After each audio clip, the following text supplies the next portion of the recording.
اسی طرح یہ بات 2 اور 2.4 کی طرح واضح اور عیاں ہے کہ مسلمانوں پر تشدد، ان کے مذہبی معاملات میں مداخلت، عبادت گاہوں پر حملے، ان کی جگہ پر مندروں کی تعمیر کے اعلان، مسلمانوں کو انڈیا سے بے دخل کرنے کی دھمکیاں اور اعلانات، یہ سب محض انتہا پسند شرپسند ہندوؤں کا اکیلے کا کام نہیں ہے، بلکہ ان کے پیچھے انڈین حکومت، اسٹیبلشمنٹ اور بیوروکریسی کا بھرپور ہاتھ اور ان کی سپورٹ ہوتی ہے۔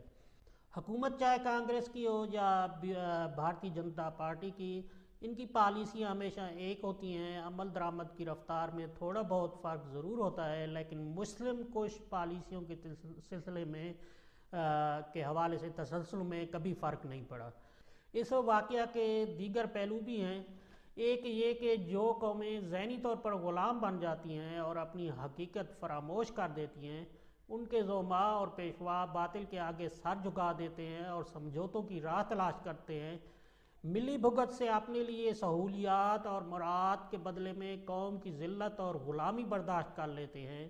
ایسی قوم میں اس قسم کے واقعات واہ واہ اور شاباش کے مستحق تو ٹھہرتے ہیں، لیکن قوم کی حالت ویسی کی ویسی ہی رہتی ہے۔ جب تک قوم میں اس قسم کے لوگ موجود رہتے ہیں، قوم پر ذلت مسلط رہتی ہے۔ یہ لوگ، جنہیں نرم ترین الفاظ میں روجت پسند اور مصلحت پسند کہا جا سکتا ہے، اگرچہ یہ الفاظ ان کے کالے کرتوتوں کا احاطہ نہیں کر سکتے، اپنی مراعات اور سہولیات کے لیے عہد حاضر کے تقاضوں سے دور بھاگتے ہیں۔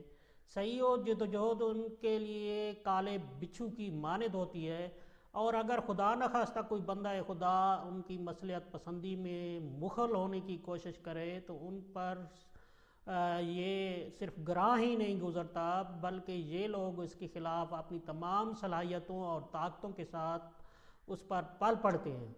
بدقسمتی سے ہندوستان کے مسلمان ہی نہیں، پورے برصغیر کے مسلمان اسی قسم کے روجت پسند اور مصلحت پسند مذہبی اور سیاسی پیشواؤں میں گھرے ہوئے ہیں، ان کے نرغے میں ہیں۔ اگر برصغیر کے مسلمانوں کو دوبارہ اپنا مقام حاصل کرنا ہے تو ان رجت پسندوں کے نرغے سے نکلنا ہوگا، بلکہ ان کے گرد گھیرا تنگ کرنا ہوگا۔ یا تو یہ مصلحت پسندی کا چوغا اتار کر حقیقی مومن کا کردار ادا کریں گے، یا پھر قوم کا پیچھا چھوڑ دیں گے۔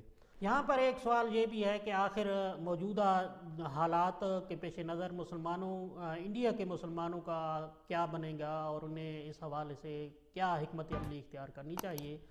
امام الازہر بانی جماعت اسلامی مولانا سید ابوالعلا مودودی رحمۃ اللہ علیہ نے اس حوالے سے ایک رہنمائی دی تھی اگر انڈیا کے مسلمان ان پر عمل کریں تو یقیناً وہ ان تکالیف اور پریشانیوں سے نکل آئیں گے جن میں اس وقت وہ مبتلا ہیں۔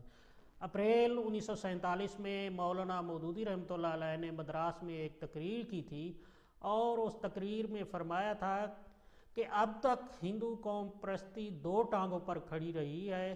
اس کی ایک ٹانگ ہے انگریز کے مقابلے میں آزادی کی جدوجہد، اور دوسری ٹانگ ہے مسلمانوں کی دشمنی۔ تقسیم کے بعد اس کی ایک ٹانگ آپ سے آپ ٹوٹ جائے گی، کیونکہ انگریز کے مقابلے میں آزادی کی جدوجہد کا مقصد پورا ہو جائے گا۔ اس کے بعد یہ قوم پرستی صرف ایک ٹانگ پر کھڑی رہ جائے گی، اور وہ ہے مسلمانوں کی دشمنی۔ ہندو قوم پرست پوری کوشش کریں گے کہ وہ اس ٹانگ کو برقرار رکھیں۔ اس کی خاطر وہ ہر ظلم و ستم آپ پر کریں گے۔ آپ کو ایک مدت دراز تک اسے برداشت کرنا ہوگا، لیکن اس کے بعد آپ یقین رکھیں کہ ہندو قومیت خود اپنے اندر جو داخلی تضادات رکھتی ہے، آخر کار وہ برسر کار آئیں گے، اور ان تضادات کی بدولت یہ قوم پرستی خود بخود اپنے برے انجام کو پہنچ جائے گی۔ اس وقت تک بہرحال آپ کو صبر کرنا پڑے گا۔ اس دوران آپ ہندوستان کی تمام بڑی زبانوں ہندی، مراٹھی، گجراتی، تامل، ملیالم، بنگالی وغیرہ میں زیادہ سے زیادہ جس قدر ممکن ہو اسلامی لٹریچر منتقل کر دیں، کیونکہ اردو زبان کو یہ لوگ زندہ نہیں رہنے دیں گے۔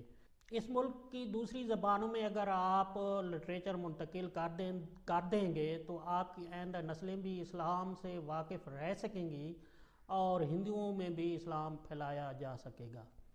ناظرین، مولانا سید ابوالعلا مودودی رحمۃ اللہ علیہ کی تقریر کے اس اقتباس پر غور کریں تو انڈین مسلمانوں کے ساتھ ہندو قوم پرست ویسے ہی برتاؤ کر رہے ہیں جیسا اس تقریر میں آج سے 74 سال پہلے مولانا نے بیان کیا تھا۔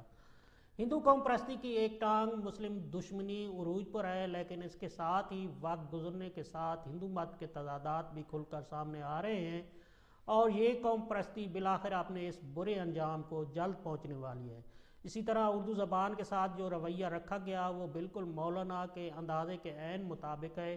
اس عرصہ کے دوران مولانا نے جو مشورہ اسلامی لٹریچر کو دیگر زبانوں میں منتقل کرنے کا انڈین مسلمانوں کو دیا تھا، اگر تو یہ کام انہوں نے بتدریج کر لی ہے تو یقیناً اس کے مثبت نتائج ثمرآور ہونے والے ہیں، اور اگر نہیں کیا تو انہیں اس پر توجہ دینی چاہیے۔